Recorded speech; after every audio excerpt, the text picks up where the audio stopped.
السلام عليكم. هو إيه يا جماعة اللي بيحصل في الساحل ده؟ طب بالله عليكم ايه ده؟ وده؟ وايه ده؟ وايه ده كمان؟ وده؟ عايز اقول لكم ان الناس دي ما بتعملش كده من دماغها. الناس دي منظمات عالمية كبيرة هي اللي بتطلب منهم يعملوا كده. وطبعا انتوا عارفين اسم المنظمات دي، انا ما اقدرش اقول اسمها عشان الفيديو ما اتحذفش. المنظمات دي كل هدفها انها تطلع جيل فاشل ما عندوش انتماء، بعيد كل البعد عن الدين، ولا عنده قيم ولا عنده اخلاق، ما عندوش انتماء، فاقد لكل معاني الرجولة. والاشكال دي هي اللي بتساعدهم على كده. هيطلع واحد يقول لي دول مشهورين ومش محتاجين حاجة من المنظمات دي. لا محتاجين. المنظمات دي بتدفع فلوس بارقام انت لا تتخيلها عشان تخدم اجندتهم، وبتخليهم حديث العالم، وهي اللي بتطلعهم ترند.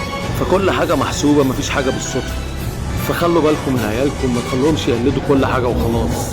واتكلموا معاهم وفهموهم ان دول مش مثل اعلى، دول مثل سيء. عايزين جيل فاهم يقدر يفيد بلده ويكون واعي للي بيحصل، عشان اللي جاي اصعب واصعب. ربنا يحفظ ولادنا، وتحيا مصر.